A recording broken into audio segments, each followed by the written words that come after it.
This is 7.4a in college algebra, inverse matrices and matrix equations. And it's really good to understand the inverse and identities of matrices, because we're going to be using those later on at the end of 7.4 and also into 7.5. So really good to get that. So if you have a matrix A and you're interested in the inverse of that, it's written as A to the negative 1. Okay? So if we have two matrices, let's say that we have A and we have B. Okay, those are our two matrices. If A times B equals the identity matrix and B times A equals the identity matrix, then they are inverses of each other. Okay, and what I mean by identity matrix, again, we've talked about this, but let me bring it up. If we have a 3 by 3, it looks like this. That would be an identity matrix. Okay, so if we multiply these two together and we get that, or if we multiply those two together and get that, then they're inverses of each other. Now both of these have to be true. You can't just multiply AB and get the identity matrix and think you're okay. You also have to do the B times the A. So example 1 says show that A and B are inverse matrices. Okay, so let's try that one. So I'm going to take a picture of the example and then we will go ahead and do that. So first of all, this is a 3 by 3 and this is a 3 by 3, and because these are the same numbers, it's possible, and these are going to be our answers, a 3 by 3. Okay, so from our last lesson, we know that we have a 3 by 3, which means we have 9 blanks. So I'm not going to do all of these, but I am going to do, just as a reminder, this one right here. We'll find the number there. So what is that? That's in the second row, and it's the second column. So we multiply 0 times 2 and get 0 plus 0.4 times 3 is 1.2. Then we've got negative 0.2 times 1, which is negative 0.2. So when we combine all of these, we get the number 1. Okay, and as we keep doing, filling each one of these spaces in, we get these numbers to fill in, and we find out that when we multiply A times B, we do in fact get the identity matrix. Now, after we do that, we have to do B times A. Okay, so we write that first and that second, and then fill in here, and we will again get the identity matrix. Therefore, A and B are inverse matrices. And one thing to remember, if a matrix is not square, meaning if you have like a 2 by 4 matrix, that's not a square matrix. A square matrix always has the same number in its dimension. Okay, number of rows times the number of columns has to be the same. If it does not, then it does not have an inverse. Okay, but one of the things that's important is just because it's a square matrix like this doesn't mean it has an inverse, but those are the only ones that can have inverses. Alright, so finding the inverse of a square matrix. Alright, so what we did in the first example was just showed that A and B were inverses of each other. So what if we want to find the inverse? Okay, so we've only got one matrix here rather than two, and we're trying to decide if they're inverses.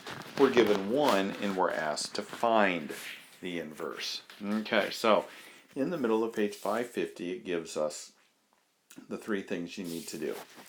we need to write the matrix with the same dimension identity matrix in its augment, getting a matrix of the form A augment I.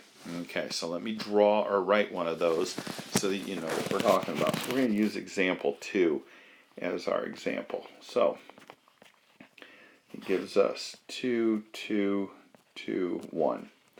All right, so it says write the matrix. Okay, so let's write the matrix. 2, 2, 2, 1.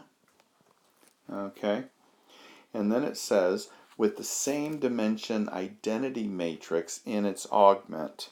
Okay, so let's go ahead and do the augment. And that means we draw a straight line. And then on the right, which is our augment, we write an identity, the identity matrix. And when we do that, it has to be a 2 by 2, just like what we were given. Okay, so that's the first step. Second step is use elementary row operations on this whole thing to attempt to transform this into this.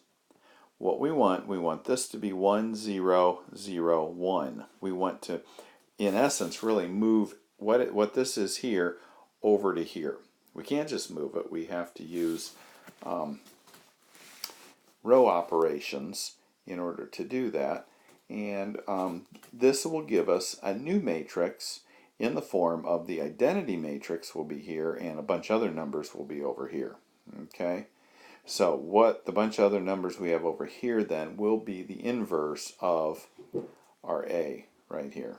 Okay, if this does not have an inverse, what happens is one of these rows will turn out to be all zeros. Okay, we won't have numbers there, and if that happens, then there's no inverse. Alright, so let's just do this one, even though you've done these before. Let's go ahead and do this one just to review and to make sure that you're understanding what we're doing. Okay, so the key is we're only concerned about these numbers here on the left of our augment symbol. We don't care what these are going to end up being. We just want this to be 1, 1, and 0, 0. So in order to make this 1, we're going to multiply the entire thing by 1/2. So if we multiply the entire thing by 1/2, we're going to get 1, 1, 1/2, 0. Okay? And this will stay the same. Okay, and since we need this to be 0, we're going to multiply this whole top here by -2. So we're going to multiply it by -2. So our top number is that. Okay, and we add those two, and that becomes 0. Okay, so this becomes our second row. So again, we have our first row here, which is not locked because we don't have everything exactly how we want it yet. But we leave it alone, and we have 0, -1, -1, 1. Okay, so there's where we're at now. Slowly getting there. Alright, so the next step is if I multiply the second row times -1, it will change that to a +1. So 1, 1, 1/2, 0, and 0, 1, 1, -1. Okay, so we're getting there. So we've gotten this is a 0, this is a 1, this is a 1. Now we have to change that to a 0. Okay? So before we do anything, let's lock this, because that's exactly what we want here, a 0 and a 1, but we have to change that to a 0.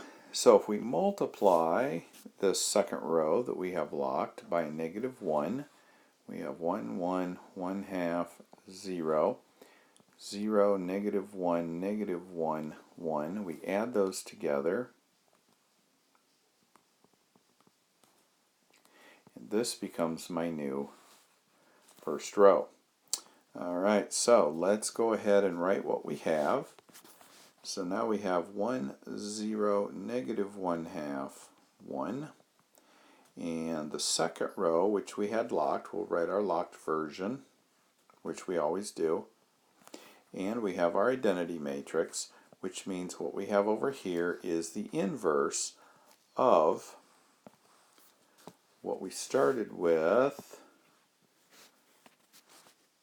right here. That 1/2 0, or I'm sorry, the 2, 2, 2, 1 that we started with way at the beginning. Okay, oh, there it is.